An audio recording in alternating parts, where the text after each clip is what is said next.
uJesu ulalela aphendule umkhuleko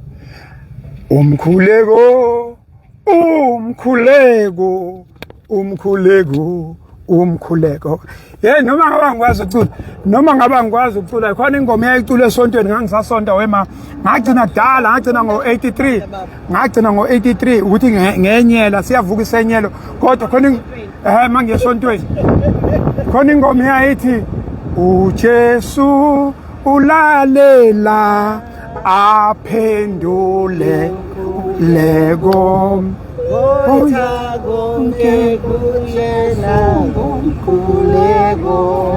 Ay, awuyiphinde mama ethi umkhuleko unamandla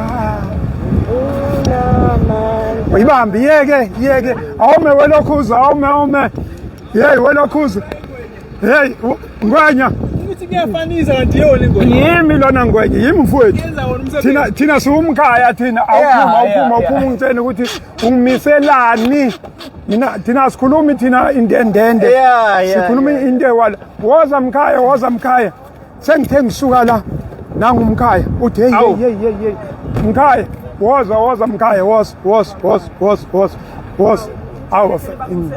awu siyabuya kulelo engonyeni ngwenya ngiyakubona lana mangidlula sanibonani ma njani hayi siyaphila yebo ngufake esikhaleni live on Facebook. Okay. Yes awutshela abantu base South Africa ukuthi ubani lo cha ngwenya usabelo Gumede lo ngudokotela nje wengqondo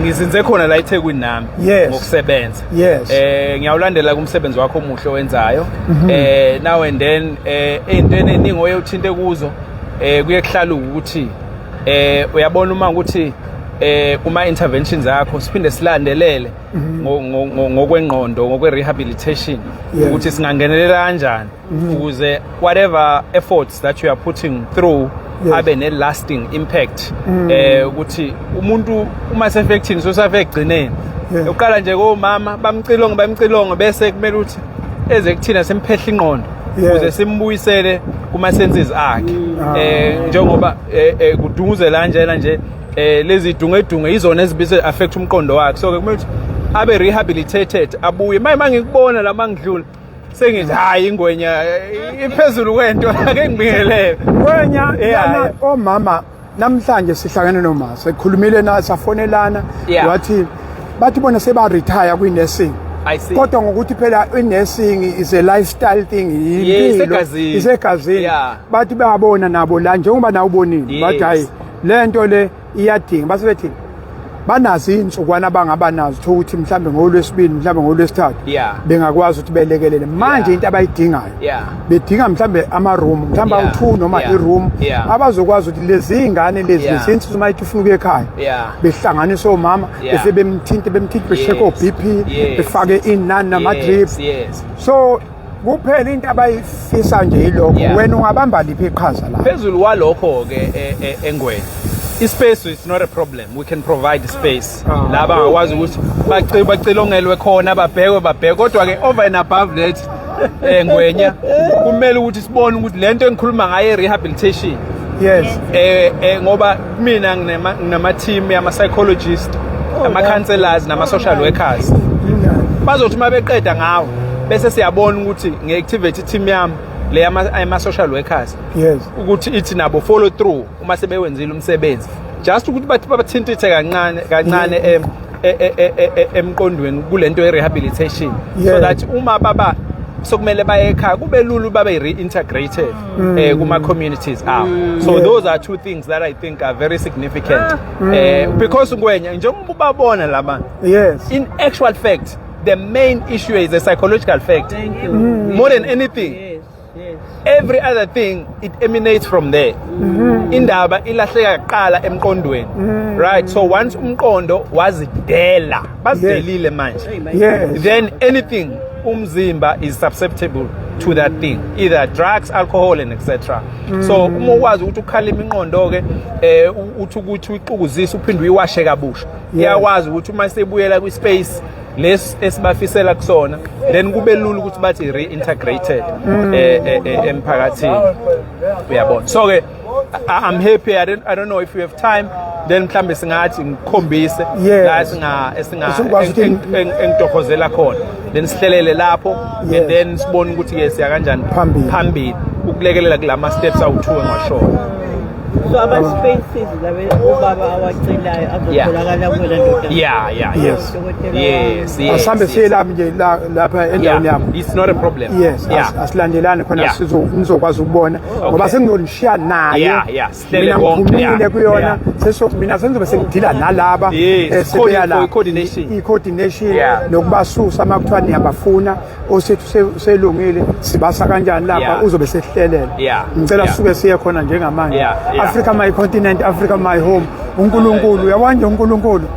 uNkulunkulu ngathi simakhelela naye ula une-site la uNkulunkulu. I thank you. uNkulunkulu lo ngampela. Yes. Ilo phila asithandazi lo ngaphila. Awuthathe kumede ithathe. Hayi ke ngwenye sesifikile. Ikhona la ukugaya khona ingqondo. Nikala na ke. Sigala. Yes.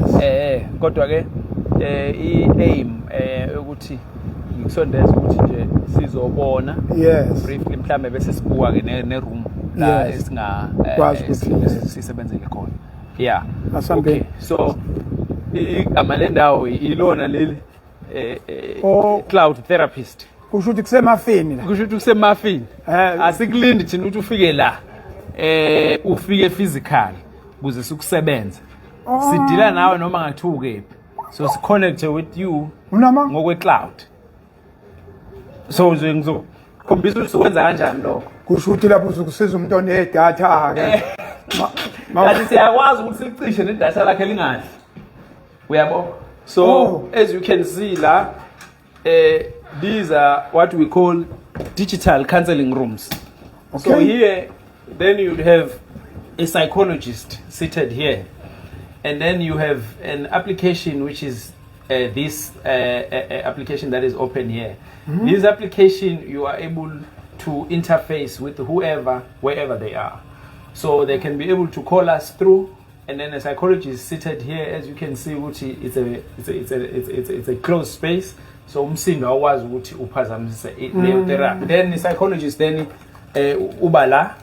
Uba ngathi uDJ uya DJ manje seredweni uba uDJ right ula ke manje bese uyakwazi ukuthi akunikeze ke this support, this trauma debriefing lebekade sikhuluma ngayo immediately ngaleyo ukuthi ungawufaka immediate yini inkinga sethenenkinga lezo udwetsheliwe yaso awukhuluma nje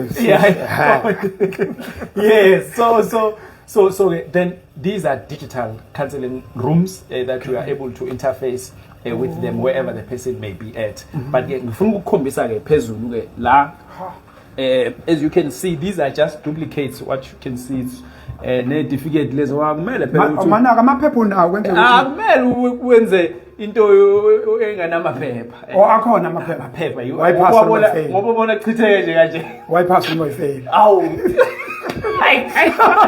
ayiphatha mina ayiphatha wayiphasa ayiphatha nenkinga leyo document. So you see this is also a duplication of all of that. Sakuthi uyabona nje manje la ubusy ke manje ne patient from wherever the patient is at njengoba la nalo futhi ngokunjalo ubusy ne patient nalo futhi ngokunjalo ubusy ne patient. So they have sessions that are going on. A patient may be in Cape Town, maybe in Johannesburg, maybe outside of the country. These are people who are interfacing with them to give them that trauma debriefing digitally. I'm a psychologist laba ya ngokubabona. Now ngifuna these are just boardrooms. But ke unyuka ke ngwena uyaphezulu njengoba ubona ukuthi la kukhuluma ngakho ukulapha ukuthi sibuyisa ithemba ulasha ngiyokhuphuka ngeke sibiza healing mountain le healing mountain uwazi ukuthi ke ezunyuko yabona well-being, happiness and all of that, those are things that we actually aspire to provide. Now akama rooms ngwena So ikhethela thina. Yes. So ikhethela thina ke la patient iyahlala la and then a professional is seated here. Whether you are here for physical examination, whether you are here for a therapeutic session. Njengoba nje umama sekhona nje la then patient yakhe ihleli la uhleli la nani uyakwazi ukuthi alicwaninge kahle i-patient yakhe. Yeah. So these are, we have duplications of this. Got more. Wathatha phona lama room angaka ngwenye sihluphe angaka eThekwini. Singenawo shimjondolo wena. Yeah, so it's more of that ngwenya. Nala futhi it's one of the rooms where the sessions can happen. So siyashuza nje nangale ngokunjalo because just to duplicate. Ingane zafunda. Yeah, so you see here same thing. Nala na futhi ngokunjalo. Same thing. So kuzoba kuthinayo ukuthi okay sithatha le yilezo setshenziswa ukuthi sikwazi u fast track le program yethu.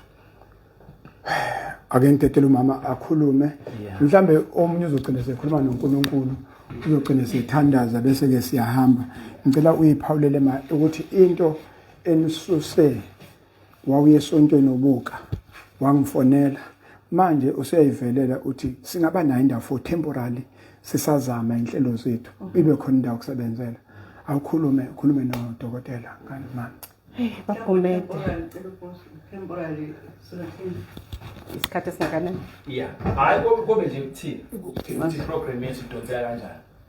Yeah. Yebo baphumede I don't know where to start. Dr. Gumede. I don't know where to start to be honest. Usithule umthwalo onzima. Njengoba mswelesho nje ukuthi lento besiyibuka nje sidlulela ngendlela ngoba ingane yakho eyami. Exactly. Yes. Yeah, so nje kwangithinta nje kakhulu until I contacted Baba Msweli.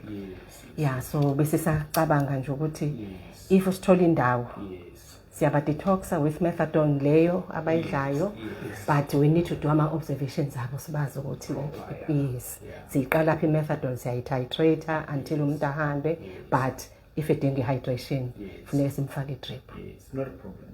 Yes.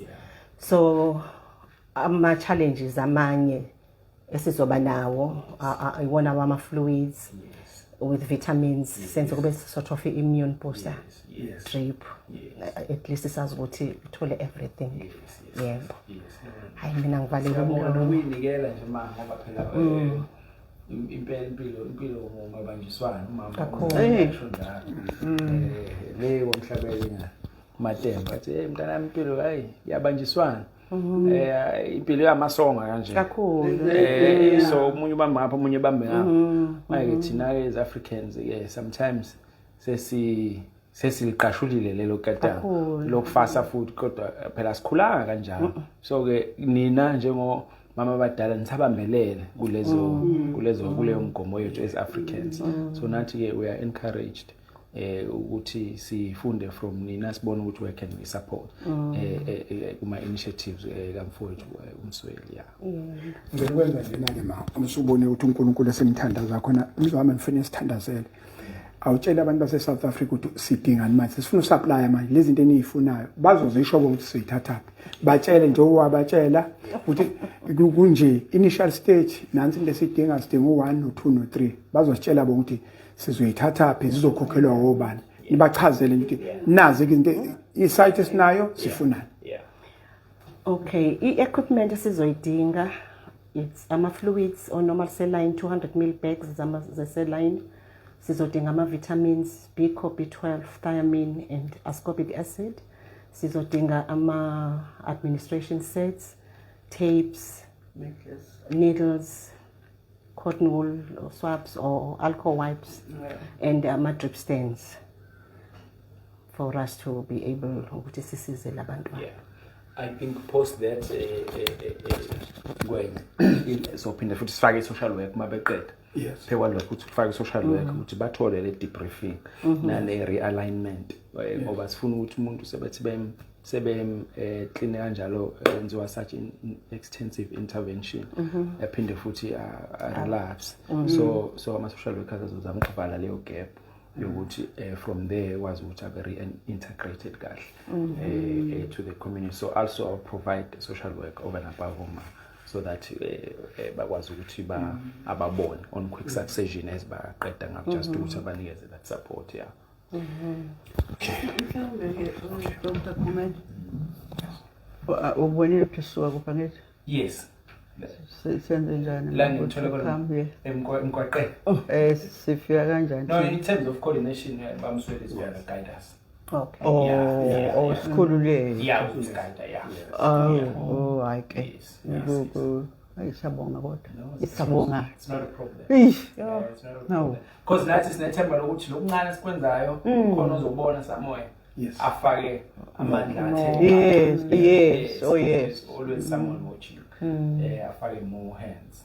But accommodation is very important. It's critical because you must be based somewhere for you to work. Yeah.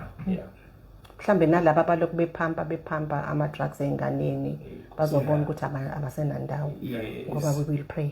Kodwa I was hurt mangabe enye ingane ithi baphuca ukudla. Where's part of it? Adayiswa khona lapha abakhona. Mina I thought mhlawumbe they go outside emgwaqweni. Cha, uthi adayiswa khona and today angithi kuma interviews bona angifuni ukuthi ngibuze ukuthi niwathenga phi ngoba mina ngiyazi mina ngisebenza eThekwini ngiyiphoyisa iminyaka u17 nje ngiyazi ukuthi kwenzekalani so ngifuna ukuthi sidile nomuntu kanje ayisole yena sikwazi ukuthi simtholele usizo mase sikutholile nje thina isupply ngoba bakhona umkhwanansi ulwa nabo phezulu kube khona abalwa nabo la phakathi thina asinciphise ukuthi la supply khona akeze umthola manje uclient masu sidonsa ingane yodwa nje kuyancipha njalo kuyancipha ngibonile kade samsali yangane le yase emabovini khona umsindo wasuka sibezama ukumconvince cabanga ukukhona nje umeya bezama ukumconvince ukuthi angahambi ngoba manje kuhamba ini client thina masithatha 1 ngosuku 1 ngeviki 1 ngenyanga sinciphisa lo dayisayo ogcina idayisela yena ngoba inhlungu manje sichaza ingane anginayo evidence yakhona kodwa ngazi ukuthi yilabo bokuhamba badayisa bona futhi ababhemi kodwa ke ngafuna ungena kuleyo ngoba isinega bese isigaba nje lesothi mina ngithanda nomama bethandaze gijima yabona nje lokho sokungithuma ku-bicycle labo obasho mina ngizogijima ngibalande umuntu uzothi balande endaweni ethize sibalande sizobabeka la fike checklist niqale nisebenze kuphela okwami nje yilokho ngizobe ngigijima le transport uJack halfway basinike Potchefstroom le moto ukuthi asenze ngayo into omphakathi so nje eyomphakathi so indaba kuyi transport ngesibe nenkinga nayo ngizama ukuthi amagama afishane abafuna ukuhamba ubabonile baningi and angithi phela lento ngoba bengide ngisho Bamsweli psychological so ilidwa ilento ebizwa ngegroup think so ngoba belapha bayicabangela bacabanga njengeviyo a group think so ke manje wena umudla kule group umosha istrength se group noma kuthatha ababili abathathu but you would have achieved greatly because laba abanye then bayabona ukuthi awukanti ikhona indlela yokuphuma kulento because ngokwabo psychological ayikho at all indlela yokuphuma sekunendonga nje sebacabanga nje ngomhubhe bacabanga nje manje ngokweviyo so ke manje wena umuntu dismantle from iviyo then uyalekelela ukuthi nabo babona ukuthi awukanti ikhona imbobo yokuphuma balike bayaphuma noma kuthiwa baphuma 1 by 1 but it's a lot njengoba usho nje ukuthi lo wayekade sebemncane because manje ku collapse lento yokuthi akuphumeki kulento ku collapse that notion yokuthi akuphumeki kanti wena ukwazi ukuthi uqhashe kuyona u dismantle lento nomunye uyabona hawu yazi ngaphuma kulento hawu nalo so 4-5 would actually impact greatly uyabona mhlawumbe ngempela bafuna ukuhamba so it's really yebo like this boy akasafuni that one is traumatized very traumatized uthi akayibhemi yena iwonga into yamkhepha utshwala iyamfaka lapha uthi nje yonke into akayi futhi uyambona Eyi uNkulunkulu wamabandla, asikhulule guys. We mama, ake nikhulume noNkulunkulu before sambeni. Ngiyamathandaza omama wayivule esitabeni ukayibona. Masekuthandaze yena ngangathi ukuthi sekulungile konke. Nkosi. Egameni likaYise kaNdodana yamucwebileyo, amen. Amen. uNkulunkulu Baba, mnini mandla wonke, Yiso inkosi yethu enguJesu Kristu, siyabonga Baba omuhle, siyabonga ngonyama yezulu. Angekho obazi ukuthi lolu suku Jesus waze lwaluhle usuku phambi kwakho uNkulunkulu wamandla, waziveza kuthina uNkulunkulu omuhle, wathi wena oqalisayo, wena ogcinisayo. Amen. Sibonga indaba esihleli kuyona njengamanje esinikwa umntwana wakho uDr Gumede. Khula Gumede, khula baba uMsweli. uNkulunkulu akanayisele konke kube kuhle. Siyacela indlela yethu ukuthi ihlahleke kahle, ihambe kahle, ibusiseke ngaphezulu kwakho konke. Wena uhlale ngathi sonke isikhathi uhamba ngaphambi kwethu, ngoba asazanga thina ukuthi mazivuka ekuseni sizobe silanga lesikhathi. Kodwa wena ngoba uNkulunkulu weyimanga, uNkulunkulu wezinto zonke, umahluleli, uyikona konke empilweni zethu. Siguide, siyamcela baba uMsweli umsindise, umgubuzele komubi, avikeleke kuzona zonke into azenzayo, abe muhle kuwena uNkulunkulu olungileyo, angakhathali.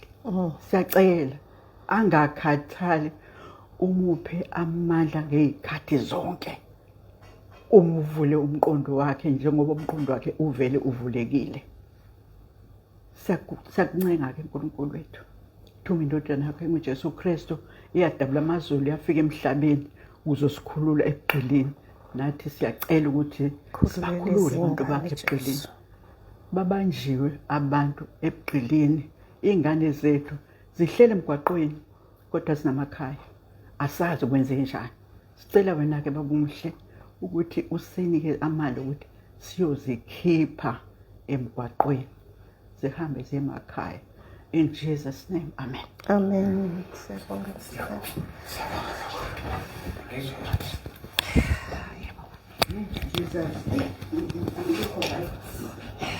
Africa my continent, Africa my home.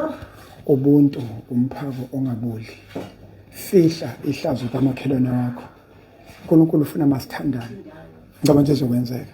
Siyabonga kakhulu. Mfowethu Gumede Ngwenya. Hayi mfowethu akwandele bani ingane ezincane zicabanga izinto zazo. Yabona uma usucabanga njengomama, ucabanga njengobaba, ucabanga njengomkhulu. uNkulunkulu uzokubusisa kakhulu mfowethu. Siyabonga kakhulu Ngwenya. Siyabonga umsebenzi wakho awukhule ube njengengane abazondi noKhahlamba. Siyabonga kakhulu Ngwenya. Thank you so much. Thank you.